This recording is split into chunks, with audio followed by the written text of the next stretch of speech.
Genèse, chapitre 22. Genèse, chapitre 22.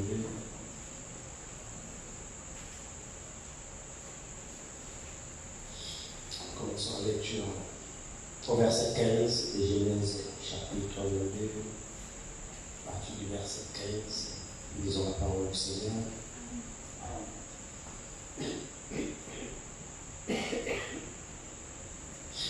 L'ange de l'Éternel appela une seconde fois Abraham des cieux et dit: Je le jure par moi-même, parole de l'Éternel, parce que tu as fait cela et que tu n'as pas refusé ton fils, ton unique, je te bénirai et je multiplierai ta postérité comme les étoiles du ciel et comme le sable qui est sur le bord de la mer.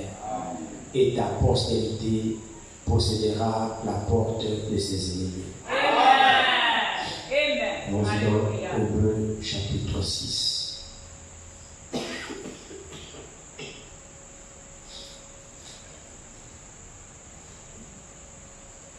Hébreux chapitre 6. Commençons au verset 13. Nous lisons la parole du Seigneur. Lorsque Dieu fit la promesse à Abraham, ne pouvant jurer par un plus grand que lui, il jura par lui-même et dit: Certainement je te bénirai et je multiplierai ta postérité. Et c'est ainsi qu'Abraham, ayant persévéré, obtint ce qui lui avait été promis.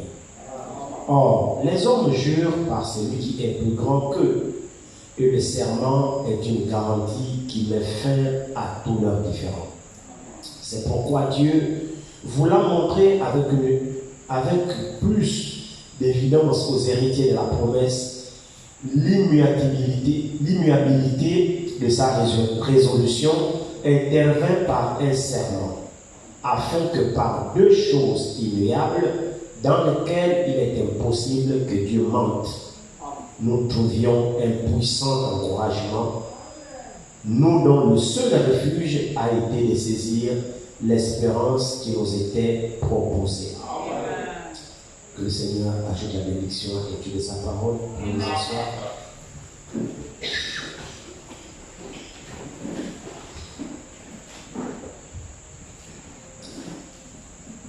C'est merveilleux de considérer ici ce que la parole de Dieu déclare ici au sujet d'un homme, le Père de nous tous, le Père de la foi, que Dieu l'a attribué, l'a reconnu cela, qu'il est le Père de la foi.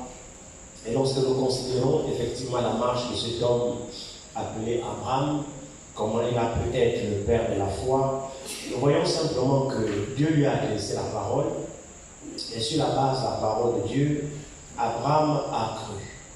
Abraham n'a jamais douté de ce que Dieu lui a parlé personnellement, parce qu'Abraham avait reconnu que c'était Dieu qui lui parlait.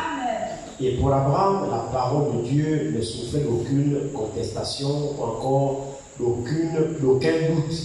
Pourquoi? Pour la simple raison que Abraham avait connu qui était Dieu, et Abraham avait reçu la révélation de qui était cet homme qu'on appelle Dieu et qui lui parlait.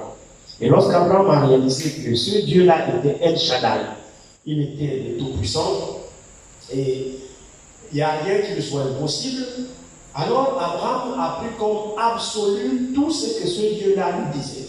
Qu'Abraham comprenne ou qu'Abraham ne comprenne pas, cela ne changeait rien du tout.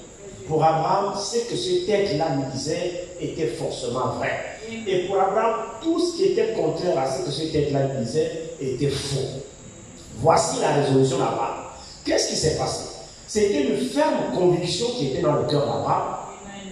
Une ferme conviction que ce Dieu qui s'est révélé à lui ne peut pas mentir. Que ce Dieu qui l'a appelé ne peut pas mentir. Que ce Dieu qui lui a fait des promesses ne peut pas mentir. Qu'Abraham comprenne. Qu'Abraham ne comprenne pas, ça ne change rien dans la confiance qu'Abraham avait auprès de ce Dieu-là. Alors ici, on nous parle d'un texte, effectivement, que nous tous nous connaissons. Nous savons que Dieu a appelé Abraham, Abraham a cru, Abraham est parti. Et suite à cette promesse d'obéissance, Dieu va promettre à Abraham qu'il aura une postérité. Or, la Bible nous fait savoir que au moment où Abraham a obéi et qu'il s'est mis en marche, avant on a vu un plein enfant. Et sa femme Saraï était stérile, elle ne concevait pas. Mais Abraham crut quand même. Malgré que sa femme ne concevait pas, Abraham crut. Et Dieu regardait effectivement les dispositions qui étaient dans le cœur d'Abraham. Dieu ne regardait pas aux pensées d'Abraham, Dieu ne regardait pas au corps d'Abraham, Dieu ne regardait pas la morphologie d'Abraham, mais Dieu regardait aux dispositions qui étaient dans le cœur d'Abraham. Dieu voyait qu'Abraham lui faisait totalement confiance. Alors, Dieu regardait au cœur d'Abraham. Dieu va dire à Abraham, il dit, je te bénirai. Tu auras une postérité. Il dit, sors, regarde les étoiles si tu peux les compter. Il dit, regarde le sable de la mer si tu peux le compter. Abraham dit, mais je ne peux pas le compter. Il dit, bon, telle sera ta postérité. Donc, tellement nombreuse. La Bible dit, Abraham crut Dieu. Amen. Mais sa femme ne concevait pas. Sa femme était stérile. La seule façon d'avoir une postérité, c'est que ta femme tombe enceinte de toi. Mais la femme d'Abraham était stérile.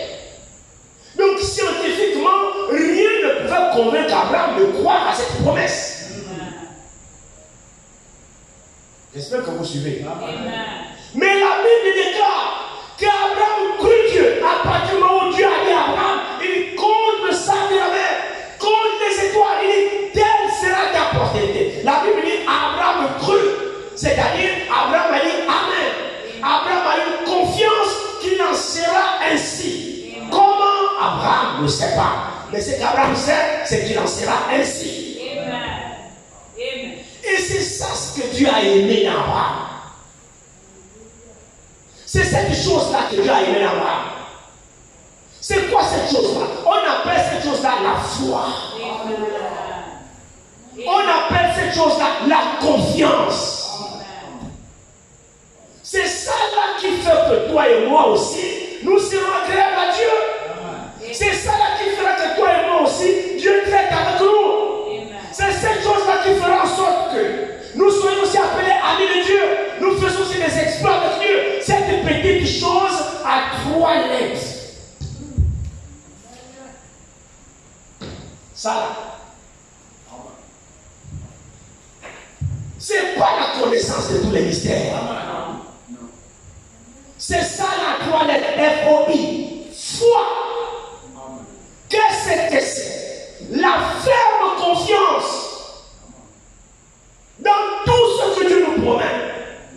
Voici le secret.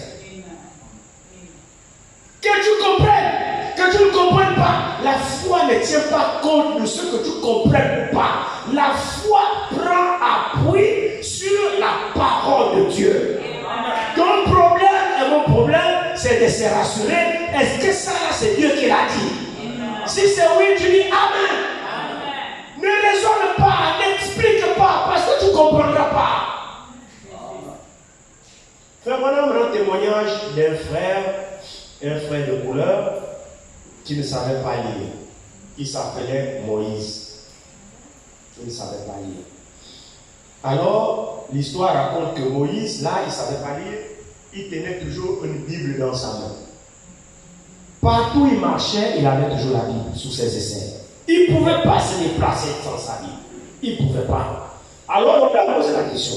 Moïse, il dit oui. Crois-tu cette Bible? Il dit oui, je la crois. On dit, mais comment tu sais que c'est la Bible? Il dit, mais je la crois parce que c'est la parole de Dieu.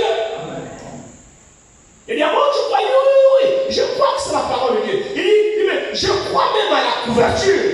Il dit, mais je crois une page à l'autre, mais je crois même à la couverture parce que sur la couverture, là, effectivement, c'est écrit la Sainte Bible. Je crois ça aussi. Mais la couverture, Moïse croyait. Parce que dessus, c'est écrit la Sainte Bible. On dit quoi? Oui, effectivement, ça aussi, c'est la parole. On a dit, Moïse, il dit oui. Il dit, bon, si on te disait de sauter au travers de ce mur-là, saute là, tu vas de l'autre côté. Alors Moïse dit, mais attendez un instant. Est-ce que la Bible dit que Moïse doit sauter là? Est-ce qu'on peut me trouver une écriture, un verset biblique où Dieu déclare que il est écrit que Moïse doit passer là? On lui a dit, non, il n'y a pas de verset comme ça. On lui dit, bon, très bien, maintenant, si Dieu te parlait et te disait, bon, Moïse, passe par ce mur. Il dit, oh, mais ça n'est pas possible. Mais si Dieu me disait de passer là, de sauter, moi, je sauterai là. Si c'est Dieu, je sauterai mon Moïse. On dit, mais comment tu vas sauter alors qu'il n'y a pas de trou? Il dit, ça c'est un petit problème chez mon Moïse. Si Dieu a dit saute, alors Dieu ferait un trou quand Moïse sauterait.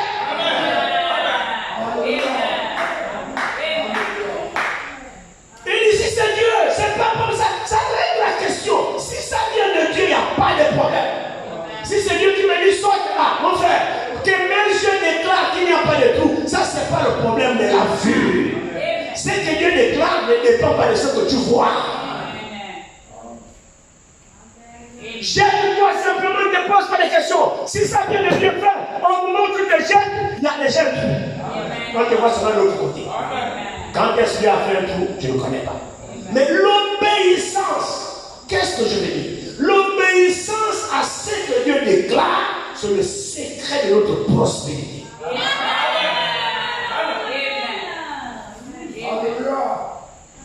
L'obéissance à chaque verset biblique, c'est le secret de notre prospérité. La désobéissance, c'est le secret de notre malédiction, de notre échec. Maintenant, Dieu dit à Abraham.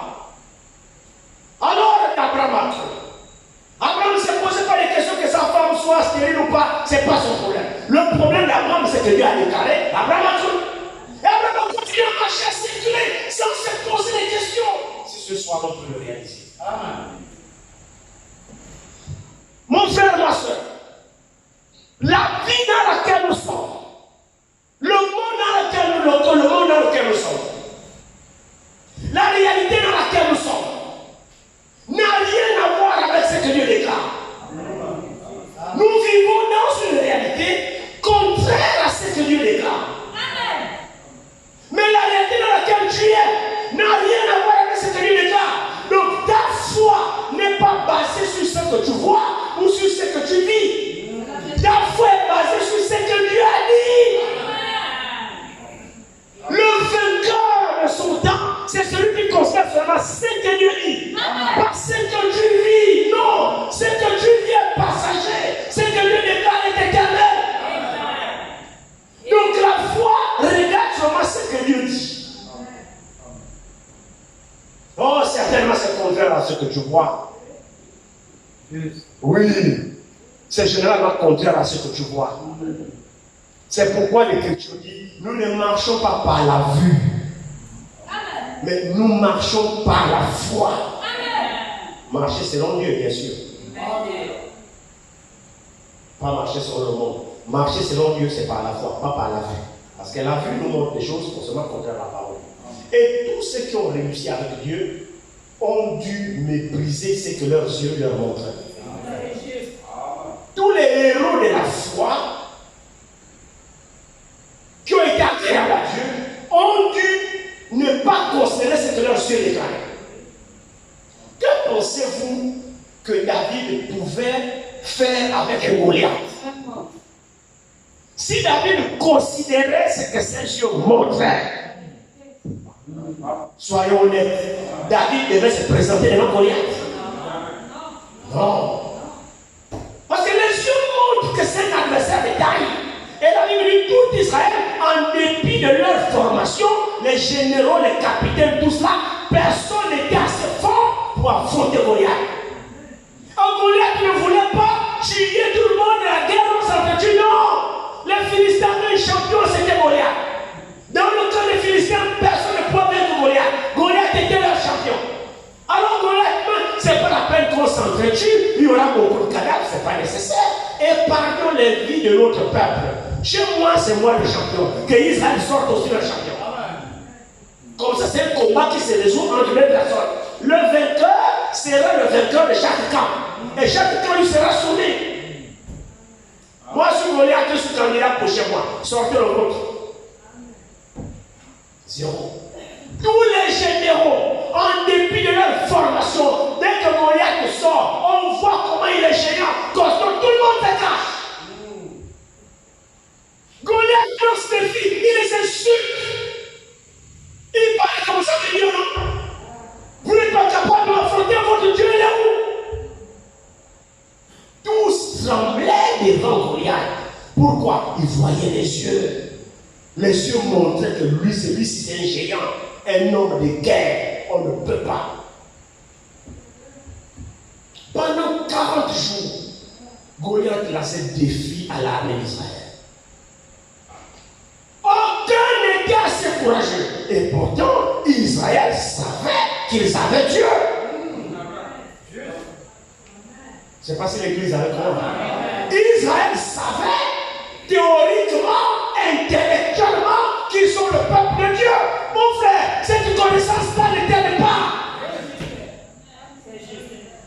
Israël pouvait remonter sa généalogie. Nous sommes les enfants d'Abraham. On a traversé la mer Rouge. Moïse nous a envoyé. Ainsi de suite. Pour raconter tout ce qu'il faut faire. Là.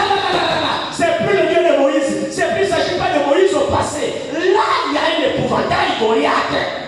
Que le Dieu qui a été avec Moïse, plus vous êtes les descendants d'Abraham, personne ne vous le conteste. Eh bien, Dieu a dit, ta descendance possède les points de ses ennemis. Maintenant, voici Goliath qui est là. Vous pouvez faire l'historique que vous êtes les enfants d'Abraham. Personne ne peut contester ce droit. Mais la promesse que Dieu a faite d'Abraham, suite à sa foi et son obéissance, plus que Abraham était tellement obéissant et soumis, et la foi d'Abraham a touché Dieu. Ce terme d'Abraham a amené à Dieu à jurer par lui-même. Mon frère, qu'est-ce qui a fait sortir Dieu de son trône? Dieu a bougé sur son trône. Il a tressailli pour lui faire de voir un homme qui tient sa parole comme son nom. La chose a touché le cœur de Dieu. Dieu a dit, oh, ça c'est un homme. Donne-moi ton fils, donne-lui. L'espérance de toute sa foi, c'était Isaac. Oh, il a mis du temps pour qu'Isaac vienne. Il a attendu longtemps Isaac. Et maintenant Isaac est né. Isaac était le produit de la foi d'Abraham. Isaac était la confirmation de la parole de Dieu. L'église me suit là. Quand Dieu promet, il réalise. Il n'y a pas de place pour la philosophie, pour l'interprétation. Non. L'interprétation de la parole de Dieu, c'est toujours son accomplissement. Je veux dire, la réalisation d'une chose se trouve dans son accomplissement. Quand quelqu'un vous annonce quelque chose venant de Dieu, la confirmation de ça, c'est son accomplissement. Ce n'est pas la philosophie qui vient vous raconter. Non! Regardez à l'accomplissement.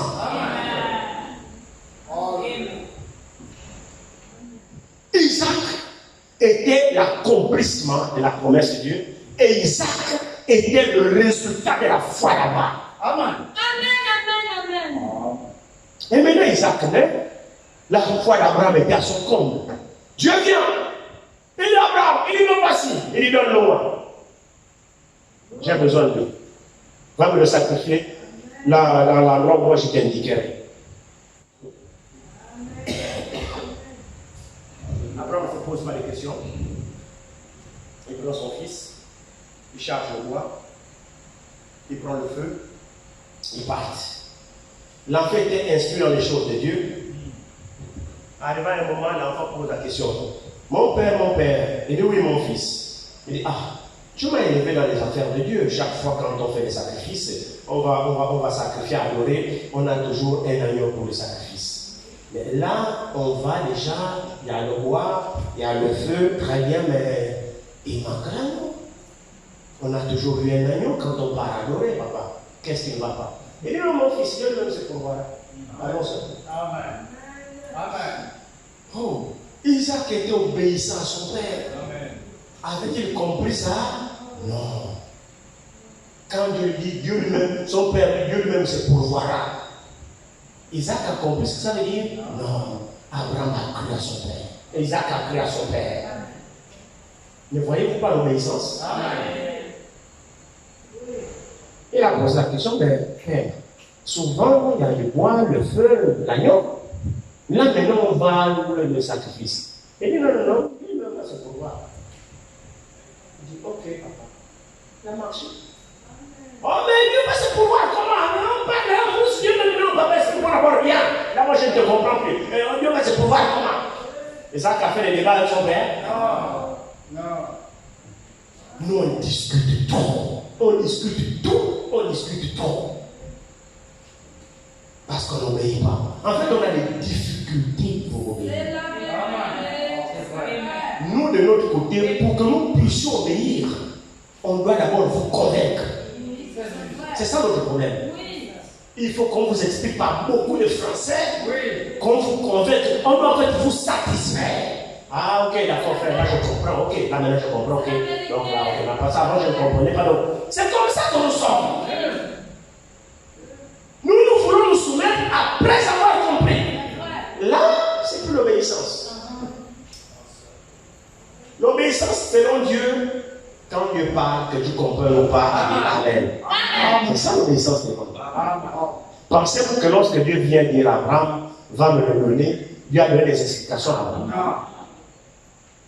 Abraham, oui, mais voici. Donne-moi ton fils, ton unique, celui que tu aimes. Il y avait Ismaël, non?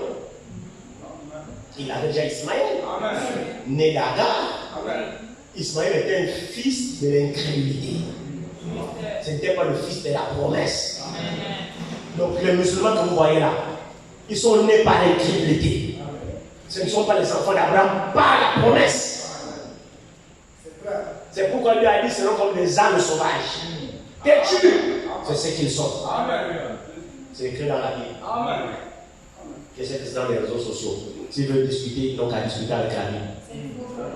C'est écrit comme ça. Il sera comme un âne sauvage. C'est écrit comme ça. Regardez-le. Qu'est-ce qui est différent? C'est la parole de Dieu qui s'accomplit. Alors Abraham n'a pas discuté. N'a pas dit à lui, mais attends, Seigneur, tu as dit que par cet enfant tu me béniras. Je serai le père d'une multitude de nations. Maintenant, à peine l'enfant est né, et tu me dis maintenant que tu dois te le donner, mais finalement je ne comprends pas. Est-ce que tu donnes après tu reprends?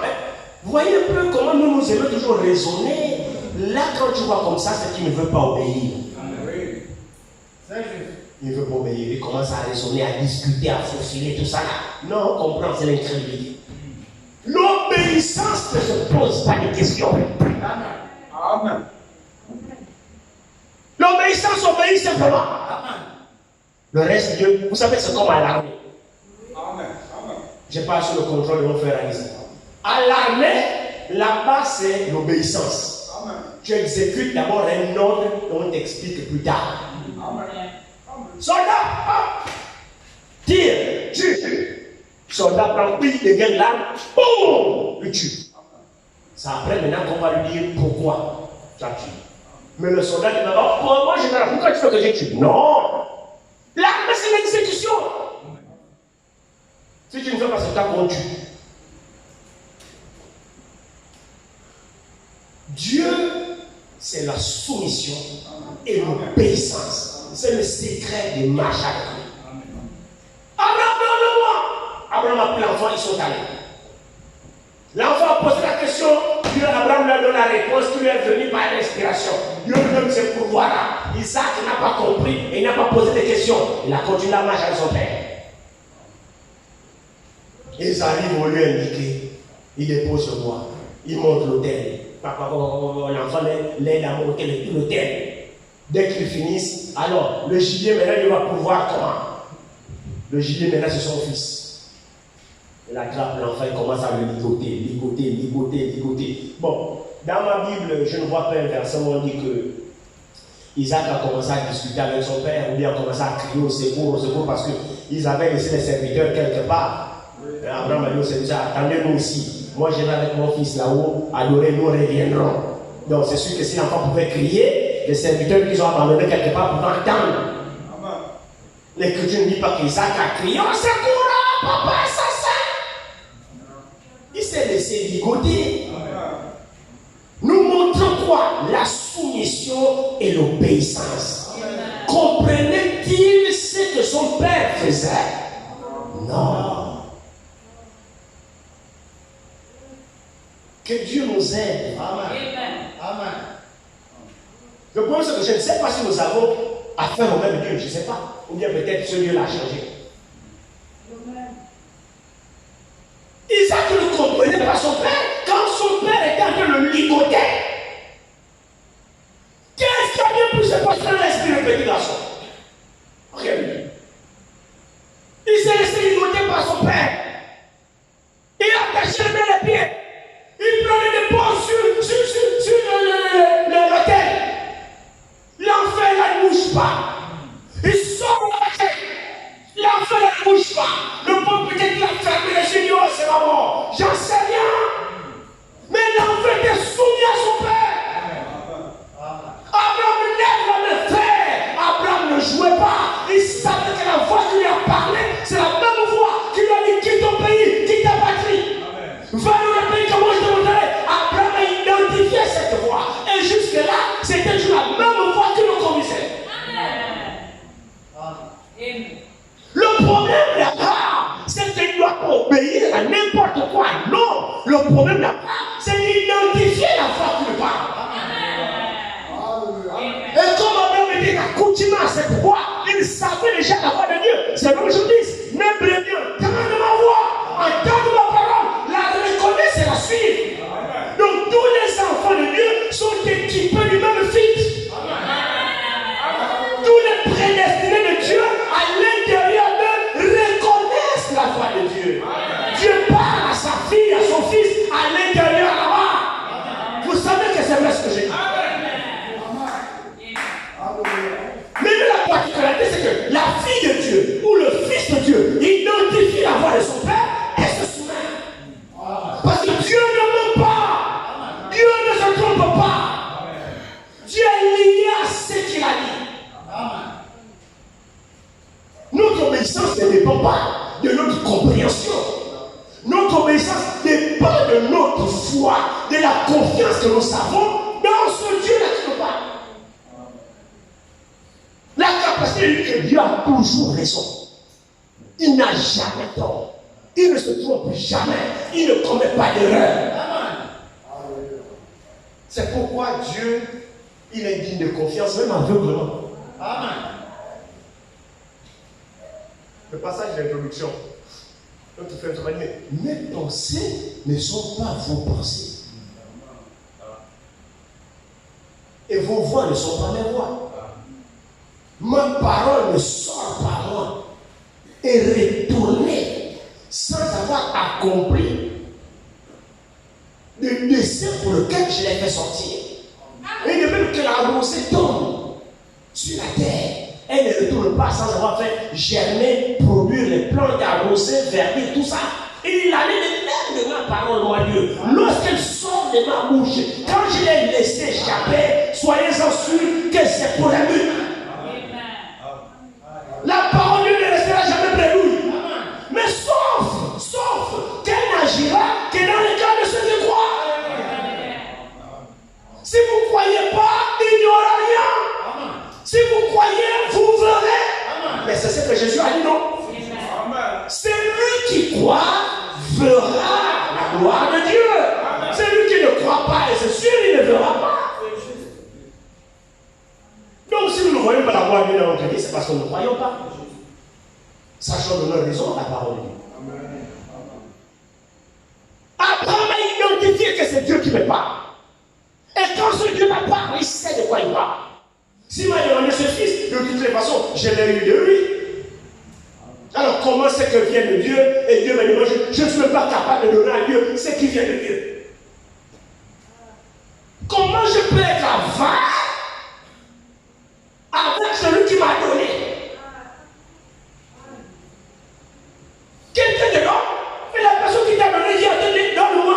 Je dis, non, je ne te donne pas. Mais attends, si tu réfléchis même que c'est moi qui t'ai donné.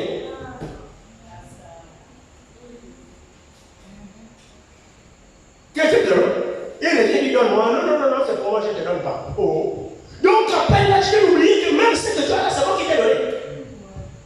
Mais c'est comme ça que nous sommes. Ce que nous possédons vient de Dieu. Mais c'est sûr, tout ce que nous avons vient de Dieu. Mais il se trouve que nous refusons à Dieu ce que Dieu nous a donné. Nous jouons les avares avec Dieu. Et nous oublions que même ce qu'on a là, Dieu partage. Mais Abraham a su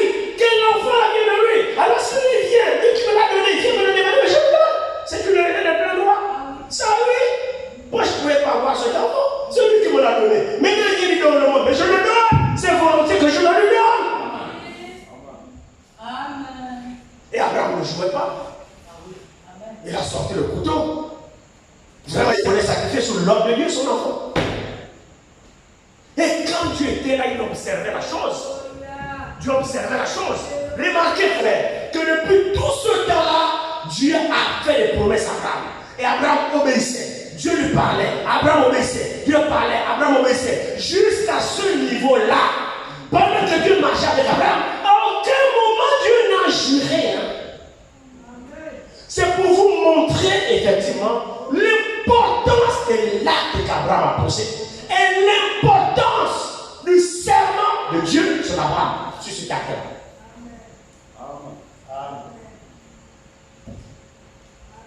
Quand Dieu a regardé Abraham du haut des cieux, obéir exactement à ce que Dieu lui demande, sans vouloir biaiser, frère, Abraham ne faisait pas semblant d'obéir. Non, Abraham obéissait.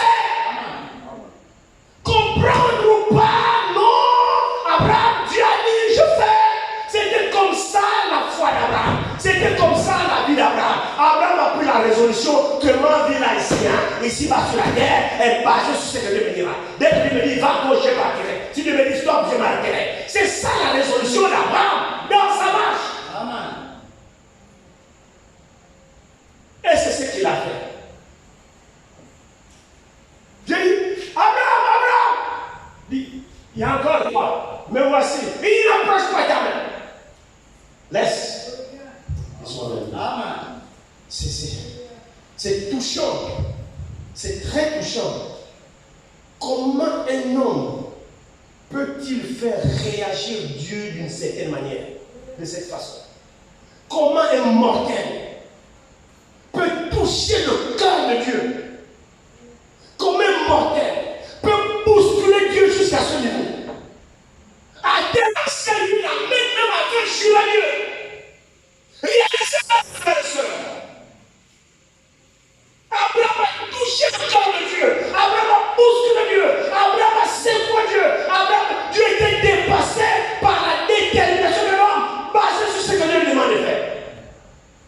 Dieu dit non, ça là, non. Tu m'as obéi, c'est vrai. Depuis tout ce temps-là, je t'observe, c'est vrai. Mais vraiment, ta détermination est sans faille. Tu es prêt à tout sur la base de ma parole. Alors je le jure par moi-même. Là, c'est le dernier test d'Abraham. Oh, je peux voir Dieu sur son trône. Qu'est-ce que je vais donner à Abraham? Frère, il n'y a rien qui rend un parent content que l'obéissance de son enfant. Amen. Cet enfant ne demandera même pas des cadeaux, je vous dis la vérité. Jamais, il n'a même pas besoin de demander, papa, il me manque la chaussure, papa. Non, ça viendra seul. Tellement tu es obéissant. C'est-à-dire que papa est mieux. Mon Dieu, moi, cet enfant me dépasse. Regardez l'enfant poli, obéissant, soumis. Frère, là où le parent passe, même si c'est 100 francs qui reste, il dit mon enfant, là, non, pardon, il achète un mot. C'est le secret. Dieu a regardé, qu'est-ce que je vais donner à Abraham, mais c'est pas possible, ce homme-là, mais c'est pas vrai. Comment il peut m'honorer jusqu'à ce point? Alors Dieu l'avait dit, regarde très bien ici. Voyez ici, je dis. C'est très touchant. Hein? C'est très touchant. Je demande au Seigneur de m'aider, de m'accorder aussi vraiment une telle foi. Franchement, c'est très touchant. C'est comme la Bible dit, vous savez. La Bible dit que Élie était un homme de la même nature que nous. Ça, nous devons comprendre aussi ce que ça veut dire. Quand la Bible dit ça, c'est seulement pour également aussi nous stimuler pour comprendre que Élie n'est pas un extraterrestre. Élie n'est pas un ange tombé du ciel. Élie est né d'un père et d'une mère. Élie était humain à 100%. S'il a pu faire ce qu'il a pu faire par la foi, alors tu peux aussi le faire. C'est pourquoi la Bible dit Élie était un homme de la même nature que toi et moi. C'est ce qu'on doit comprendre par ça. Élie était un homme de la même nature que toi et moi, avec ses faiblesses, avec ses péchés, avec ses manquements, avec ses désirs, avec tout ce qu'il avait. Alors s'il a pu faire ça sur la base de la foi, toi aussi tu peux le faire sur la même base de la foi.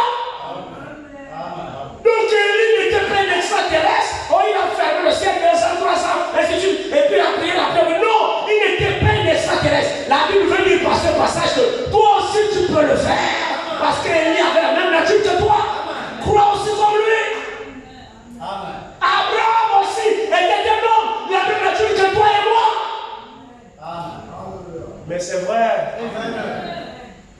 Dieu nous parle ici des humains. Dieu ne nous parle pas ici des anges qui ont fait des exploits avec lui. Non, l'histoire de la foi concerne les humains. Les héros de la foi concernent les humains. C'est des hommes et des femmes comme toi et comme moi. Rahab la prostituée, c'est écrit, non? C'est une femme de la même nature que toi. Et puis elle était même prostituée. C'était son travail. Mais sur la base de la foi, elle a été justifiée. Et on parle de Rahab jusqu'à aujourd'hui. Alors Rahab était une femme de la même nature que toi. Amen. Qu'est-ce qui se passe avec nous? Nous avons quelle qualité de foi? Qu'est-ce qui se passe avec nous en réalité? On a la foi ou on n'a pas la foi? On croit vraiment ou on pense qu'on croit? Regardez ici. L'ange de l'Éternel appela une seconde fois Abraham des cieux et dit, je le jure par moi-même. L'ange de l'Éternel, c'est Dieu lui-même. Combien nous croient? Amen. Oui, l'ange de l'Éternel, c'est Dieu lui-même. Sous cette forme d'ange. Alors ici, Dieu, je le jure par moi-même. Et là, le docteur Paul, dans Hébreux 6, les hommes, pour mettre fin au débat, sont obligés de jurer par celui qui est plus grand qu'eux. Et là, le serment ne peut plus être contesté parce que tu as juré par quelqu'un qui est supérieur. Et par considération et par honneur à celui dont tu as juré dans le serment, tu es obligé d'accomplir ton serment. Donc la Bible dit habituellement les hommes jurent par celui qui est plus grand qu'eux. Et là le serment ne peut plus être violé. Par honneur à celui dont vous avez juré. Vous êtes obligés d'honorer la mémoire de celui-là parce qu'il est plus grand que vous. Maintenant Paul dit, alors Dieu, ne trouvons pas quelqu'un qui soit dessus de lui. Alors il a juré par lui-même. En d'autres termes, s'il y avait Dieu, il y avait quelqu'un au-dessus de Dieu. Sur cette carte d'Abraham, Dieu aurait pris cette personne-là témoin parce que cette personne est supérieure à lui. Mais comme au-dessus de Dieu, il n'y a plus rien. Et d'abord, il n'y a rien au-dessus de lui. Il est le seul qui soit au-dessus des cieux. Même les cieux des cieux ne peuvent te contenir. Alléluia. Alors, Dieu n'a personne qui soit au-dessus de lui. Mais la foi d'un homme sur la terre l'a maintenant juré par lui-même. Il n'a pas juré par lui-même parce qu'Abraham était beau. Non. Il a juré par lui-même parce que l'acte qu'Abraham a possédé était fort. Je dis, waouh! Jusqu'à ce point-là, mes frères, l'Écriture dit, Dieu sonde les reins et les cœurs. Donc Dieu savait exactement ce que Isaac représentait dans le cœur d'Abraham. Dieu n'est pas bête. Dieu savait la place qu'Isaac avait dans le cœur d'Abraham, son père. Malgré qu'il y avait Ismaël, non, Ismaël il le sacrifiait d'emblée. C'est pourquoi il précise. C'est lui que tu aimes. Pourquoi? Mais Dieu voit ses voix dans ton cœur, non? Dieu savait qu'entre Isaac et Ismaël, son cœur est sur Isaac. Ça, Dieu le savait. C'est pourquoi il dit, donne-moi ton fils. C'est lui que tu aimes. Donne-lui, c'est lui que tu aimes. La précision a été importante pour Abraham. Parce que Dieu savait effectivement la place qu'Isaac avait dans le cœur d'Abraham. Pour voir maintenant, nous aussi, les choses auxquelles nous nous accrochons là. Le cœur d'Abraham était attaché à Isaac. Comme ton cœur à toi est attaché à des choses. C'est la même chose. Dieu ne vous demande pas de sacrifier des choses qui ne vous tiennent pas. Dieu vous demande de sacrifier des choses qui tiennent dans votre cœur. Des choses importantes qui occupent la première place dans votre cœur. C'est ce que Dieu vous dit, sacrifier sa cause de moi. Et là, Dieu est là, il croise les bras, il va voir à quel niveau tu es capable de prendre position pour honorer ton Dieu. Amen. Bien sûr que quand nous lisons sous forme de texte, on ne réalise toujours pas la portée de ce que les autres ont fait avec Dieu. C'est devenu comme un texte, une histoire que nous lisons. Et c'est aussi ça le problème, parce qu'on n'arrive plus à pénétrer dans la substance, effectivement, de ce que nous lisons, ce qui s'est passé. En fait, on n'arrive pas à se mettre, à se représenter cela. La chose est seulement théorique, et puis on lit une histoire qui s'était passée. Et c'est pourquoi on a des problèmes à réaliser souvent, pour nous amener aussi, effectivement, à avoir la révolte de pouvoir agir comme les autres. Or, cette manière de faire la parole, parce que Corinthiens 10 nous dit ceci, ces choses ont été écrites pour notre instruction à nous qui sommes parvenus à la fin des temps, qu'en lisant ces choses, cela aussi puisse nous inspirer, booster aussi notre foi, pour dire, ah bon, donc les autres ont fait ça, mais donc moi aussi je peux le faire, sur la base de la même promesse. Parce que la même foi, dit frère, voilà, produit les mêmes résultats. Amen. La chose a bousculé Dieu, il a dit non. Abraham, je le jure par moi. Parole du Seigneur. Vous voyez là, c'était Dieu lui-même, hein? C'est vrai, non? Là, il ne pouvait pas dire ainsi le Seigneur. Non, c'est lui le Seigneur. Amen. Vous voyez? Là, il peut dire, ainsi parle le Seigneur. Non, c'est lui le Seigneur. Moi, Dieu, je le jure par moi-même, Abraham. C'est un trophée là. Je te bénis. Mon frère, ma soeur, la bénédiction d'Abraham et sur sa postérité a intervenu avec serment. Ça veut dire ces choses-là, prononcées sur serment, sont irrévocables. Donc la postérité d'Abraham est bénie, monsieur et madame. Et cette postérité, sous serment, possédera les portes de tous ses ennemis. Parce que l'action d'Abraham a touché Dieu. Et Dieu a dit, je me jure par moi-même. Regardez ici. Regardez ici. L'ange de l'Éternel appela une seconde fois Abraham. Dessus.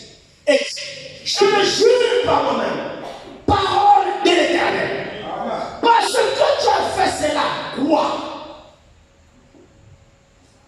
Qu'est-ce qu'il a fait? Parce que tu as raisonné avec ma parole? Parce que tu as discuté avec ma parole?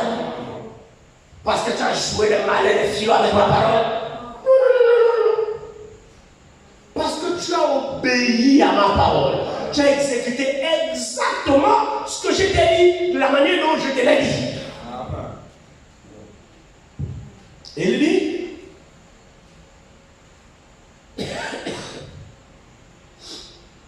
écoutez très bien, verset 7. Il dit, je me jure par moi-même, parole de l'Éternel, parce que tu as fait cela et que tu n'as pas refusé ton fils, ton unique, je te bénirai et je multiplierai ta postérité. C'est la parole du serment? Est-ce que c'est la parole du serment? Quelqu'un sera assez fort pour annuler ça? Dieu a prononcé une bénédiction sous serment. Qui est assez fort pour faire en sorte que ça là ne s'accomplisse pas? C'est qui? Même pas Satan. Regardez. Je te bénirai. Je multiplierai et je multiplierai ta postérité comme les étoiles du ciel et comme le sable qui est sur le bord de la mer. Et ta postérité possédera la porte de ses ennemis. Parole sous serment. Parole sous serment prononcée à un homme mortel. S'il vous plaît, ce n'est pas Michael qui lui a dit ça. Ce n'est pas Gabriel qui a dit ça. Non. C'est pas aux anges célestes qui a dit ça. Il se trouve. Et d'ailleurs, je ne me souviens pas, je n'ai pas souvenance que Dieu ait jamais prononcé une parole sous serment à un ange. Non. Mais Dieu prononce une parole sous serment à un homme mortel. Sur quoi? Sur la base de la foi de ce héros. La foi d'Abraham a touché Dieu. La foi d'Abraham a convaincu Dieu. La foi d'Abraham a stimulé Dieu.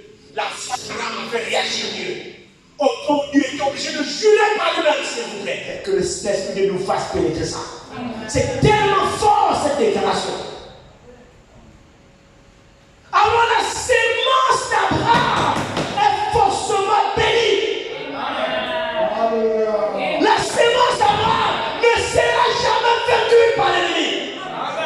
Oh, jamais, mon frère, ma soeur. C'est une parole sous serment. La sémence d'Abraham ne sera jamais vaincue par l'ennemi.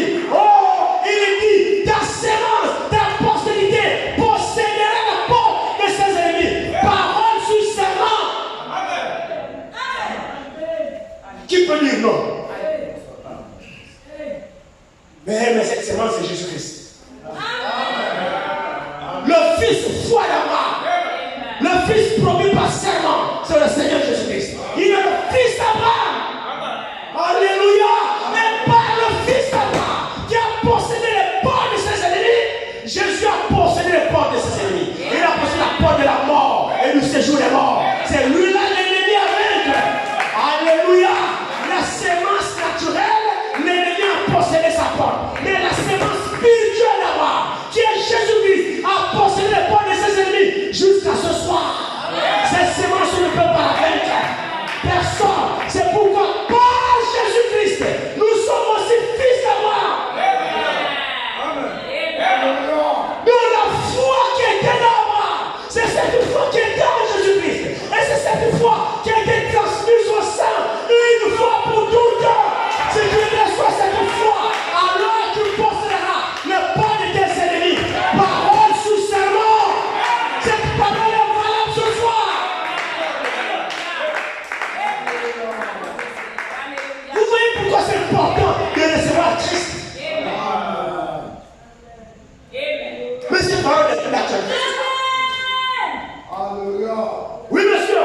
Parole sous serment. Ta postérité Abraham possédera la porte de ses ennemis. Nous sommes la postérité Abraham. On va le lire. Allons-y. Prenons Romains. Romains, ici, on dit. Regardez très bien ici. Romains 3. Prenons Romains 3 ici.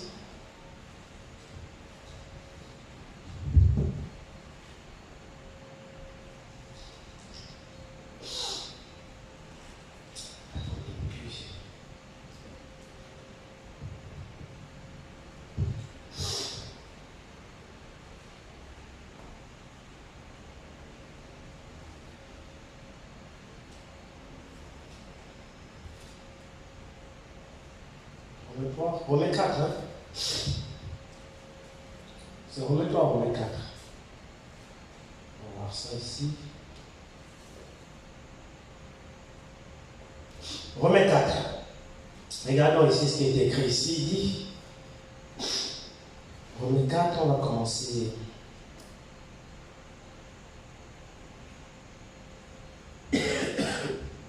Commençons verset 10 de Romains 4. Quand donc lui fut-elle imputée? Commençons verset 9. Ce bonheur n'est-il que pour les circoncis ou est-il également pour les incirconcis? Car nous disons que la foi fut imputée à justice à Abraham. Quand donc lui fut-elle imputée? Est-ce après ou avant sa circoncision? Il n'était pas encore circoncis, il était incirconcis. L'église comprend quelque chose là? À quel moment, la Bible dit, à quel moment la foi a-t-il été comptée pour Abraham? À quel moment Dieu a considéré qu'Abraham le croyait? À quel moment? Est-ce que c'était avant qu'Abraham ne soit circoncis ou après qu'il soit circoncis? Maintenant, le docteur Paul explique. Il dit non, la foi a été comptée pour Abraham. Donc, Dieu a reconnu qu'Abraham le croyait. C'est avant qu'Abraham ne soit circoncis. C'est pas après. Et maintenant, Paul dit, la circoncision, ce n'était qu'un signe qui a prouvé qu'Abraham avait cru. Donc, il avait d'abord cru circoncis. Donc la circoncision est un signe extérieur montrant qu'Abraham a cru. Donc il a d'abord cru et il a reçu le signe après. Pour montrer que le signe-là est donné à ceux qui croient. Abraham n'a pas été circoncis avant de croire. Non, il a été circoncis après la foi, après qu'il ait cru à Dieu. Maintenant, Paul dit ici, il dit, quand donc lui fut-il imputé, est-ce après ou avant sa circoncision? Il n'était pas encore circoncis, il était incirconcis. Il reçut le signe de la circoncision comme son de la justice qu'il avait obtenu par la foi quand il était incirconcis, afin d'être le père de tous les incirconcis qui croient, pour que la justice leur soit aussi imputée. Et le père des circoncis qui ne sont pas seulement circoncis, mais encore qui marchent sur les traces de la foi de notre père Abraham, quand il était incirconcis. Amen. Continuons. En effet, ce n'est pas par la loi que l'héritage du monde a été promis à Abraham ou à sa postérité. C'est par la justice de la foi. Car si les héritiers le sont par la foi est vaine et la promesse est annulée. Car la loi produit la colère. Et là où il n'y a point de loi, il n'y a point non plus de transgression. C'est pourquoi les héritiers le sont par la foi, pour que ça soit par grâce, afin que la promesse soit assurée à toute la postérité, non seulement à celle qui est sous la loi, mais aussi à celle qui a la foi d'Abraham, notre Père à tous. Selon qu'il est écrit, j'étais établi Père d'un grand nombre de nations. Il est notre Père devant celui auquel il a cru. Amen. Donc, quels sont ceux qui sont les enfants d'Abraham? Allons-y dans Jean 8.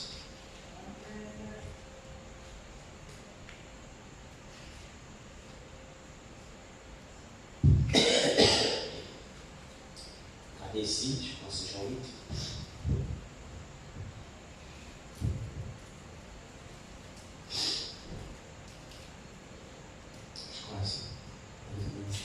Jean 8 ici, il dit, Jean 8, commençons à partir du verset 30. Il dit, comme Jésus parlait ainsi, plusieurs crurent en lui. Et il dit aux Juifs qui avaient cru en lui, si vous demeurez dans ma parole, vous êtes vraiment mes disciples. Vous connaîtrez la vérité et la vérité vous affranchira. Il lui répondit, nous sommes la postérité d'Abraham et nous ne fûmes jamais esclaves de personne. Comment dis-tu, vous deviendrez libres? En vérité, je vous le dis, leur répliqua Jésus. Quiconque se livre au péché est esclave du péché. Alléluia. Tu es esclave de la chose que tu n'arrives pas à t'en débarrasser. Alors je suis désolé, tu n'es pas la postérité là-bas. Si tu étais une, tu devais posséder la porte de ceux qui te dominent là. Il dit, or, l'esclave ne demeure pas toujours dans la maison. Le Fils y demeure toujours. Si donc le Fils vous affranchit, vous serez réellement libre. Je sais que vous êtes la postérité d'Abraham, mais vous cherchez à me faire mourir, parce que ma parole ne pénètre pas en vous. J'ai dit ce que j'ai vu chez mon Père. Et vous, vous faites ce que vous avez entendu de la part de votre père. Ah, ils avaient aussi un père. Quand bien même, ils prétendaient avoir Abraham comme père. Mais Jésus leur dit, non, vous avez notre père, qui n'est pas Abraham. Bon, maintenant, entre eux, Jésus qui disait vrai. Jésus. Alors, il dit ici, il lui répondit, notre père, c'est Abraham. Il dit à Jésus, notre père, c'est Abraham. Jésus leur dit, si, au conditionnel, vous étiez enfant d'Abraham, vous feriez les œuvres d'Abraham. Amen. C'est clair. Alléluia. Amen. Alléluia. Amen. Jésus leur dit, si vous étiez enfant d'Abraham, mais vous feriez les œuvres d'Abraham. Les œuvres d'Abraham, c'était quoi? C'était la foi, la soumission, l'obéissance. Tel père, tel fils, normalement. Si vous étiez les enfants d'Abraham, mais vous feriez les œuvres d'Abraham. Quelles étaient les œuvres d'Abraham? L'obéissance et la foi à Dieu. Il dit, mais maintenant vous cherchez à me faire mourir. Moi qui vous ai dit la vérité que j'ai entendue de Dieu. C'est là, Abraham ne l'a point fait. Hein? Est-ce que nous sommes les enfants d'Abraham ici? Bon, maintenant, est-ce que ce que nous faisons, Abraham a fait ça? Très bien. Jésus dit, hein, ce que nous faisons, Abraham ne l'a pas fait. Écoute-moi ce soir. Tu es fille d'Abraham, tu es fils d'Abraham. Très bien. Mais ce que tu fais maintenant, regarde-toi. Est-ce qu'Abraham a fait ce que tu fais? Comme toi tu marches là, est-ce qu'Abraham a marché comme ça? La façon dont tu te comportes là, est-ce qu'Abraham a fait ça? Il lui répondit, notre père c'est Abraham. Jésus leur dit, si vous étiez enfant d'Abraham, vous feriez les œuvres d'Abraham. Mais maintenant, vous cherchez à me faire mourir. Moi qui vous ai dit la vérité, que j'ai entendu de Dieu. C'est là, Abraham ne l'a pas fait. Vous faites les œuvres de votre père. Il lui dit, nous ne sommes pas des enfants illégitimes. Là, ils attaquent le Seigneur lui-même. Quand ils disent ça, ils attaquaient Jésus. Parce que pour eux, Jésus était un enfant illégitime. Parce qu'ils disaient que Marie n'était pas encore mariée. Et Marie a trompé Joseph. Et Marie est tombée enceinte. Donc Jésus était un enfant illégitime parce que sa mère a trompé son mari. C'est dur de dire ça au Seigneur qu'il était un enfant illégitime. C'est dur. Qui disait ça? Les docteurs de la loi. Ils pensaient connaître les Écritures, mais ils ont traité le Messie d'un enfant illégitime. Nous ne sommes pas les enfants illégitimes. Nous avons un seul Père, Dieu. Donc, en d'autres termes, Jésus ne l'était pas. Jésus leur dit, si Dieu était votre Père, vous m'aimeriez. Car c'est de lui que je suis sorti et que je viens. Je ne suis pas venu de moi-même, mais c'est lui qui m'a envoyé. Là, il corrige leurs pensées pendant qu'il le traitait d'illégitime. Là, il est en train de leur dire son origine. Il dit, je viens de lui. C'est parce que vous pensez là. Je viens de lui. C'est lui qui m'a envoyé. Verset 43. Pourquoi ne comprenez-vous pas mon langage? Parce que vous ne pouvez écouter ma parole. Vous avez pour père le diable. Alors, enlevons les dents. Vous avez pour père le diable. Donc, celui qui persévère dans l'incrédulité a pour père le diable. Vous avez pour père le diable. Et vous voulez accomplir les désirs de votre père. Il a été meurtrier dès le commencement. Et il ne se tient pas dans la vérité. Parce qu'il n'y a pas de vérité en lui. Lorsqu'il profère le mensonge, il parle de son propre fond. Car il est menteur, le père du mensonge. Et moi, parce que je vous dis la vérité, vous ne me croyez pas. Qui de vous me convaincra de péché? Qui de vous me convaincra de péché? L'Écriture dit quoi? Que quand le Saint-Esprit viendra, il vous convaincra de péché, de jugement et de justice.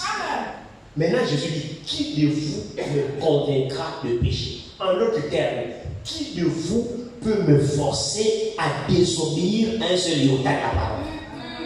Parce que le péché, c'est l'incrédulité à la parole. Jésus est en train de lancer des films. Qui de vous peut me forcer à être incrédule à une écriture? Qui de vous peut me pousser à ne pas croire? Qui de vous peut me forcer à désobéir à un seul commandement? Qui?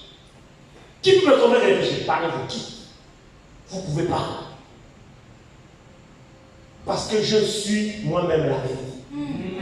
Et pourquoi je vous dis la vérité, là, vous ne croyez pas? Moi, c'est la vérité. Donc, impossible que je renie ma nature.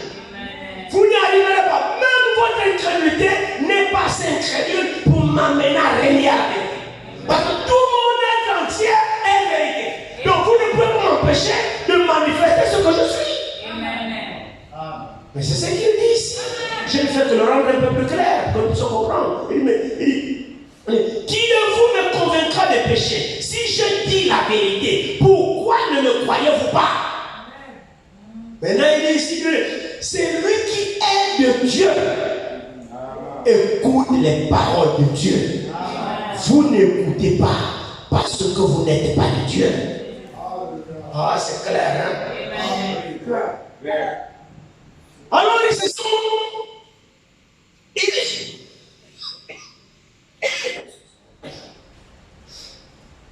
Ils s'enorgueillissaient effectivement du fait qu'ils étaient la postérité d'Abraham selon la lignée charnelle. C'est là qu'ils s'enorgueillissaient. Mais Jésus vient clarifier les choses. Jésus vient clarifier les choses. Si vous étiez enfant d'Abraham, vous feriez les œuvres d'Abraham. Vous marcherez comme Abraham. Vous m'aimerez comme Abraham. Vous m'obéirez comme Abraham. Vous vous soumettrez à moi comme Abraham. Vous pratiquerez les œuvres d'Abraham. C'est ce qui montre que vous êtes les enfants d'Abraham. Et c'est ces enfants-là, cette sorte-là, chaque sémence produira selon son espèce. Donc la sémence Abraham, c'est la sémence foi. Et c'est de ça dont le Seigneur parlait lorsqu'il a juré par lui-même. Le Seigneur ne parlait pas de ces relégats charnels. Non, le Seigneur parlait du comportement qui était dans Abraham. La sémence d'Abraham là devait se reproduire. C'est-à-dire les hommes foi.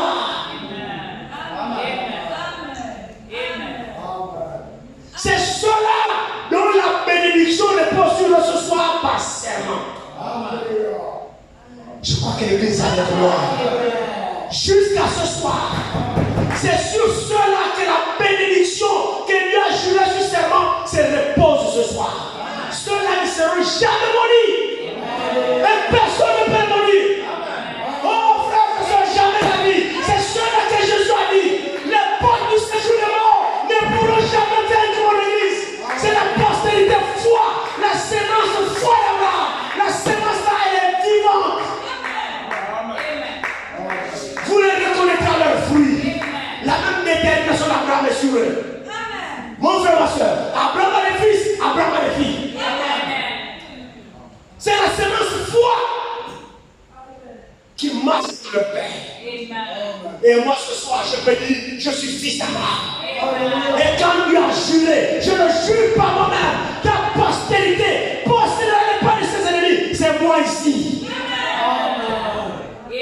Satan a des problèmes avec la sémence foi d'Abraham. C'est cela les pousse. C'est cela les vainqueurs. Alors regarde-toi, tu as cette foi d'Abraham. Tu crois comme Abraham. Tu marches comme Abraham. Tu obéis comme Abraham. Ou tu fais le bourg, quand tu fais le nombre, tu fais le désordre. C'est toi qui vois. Mais la parole sur serment est valable jusqu'à ce soir. Amen. Je le jure par moi-même. Mon frère, ma soeur.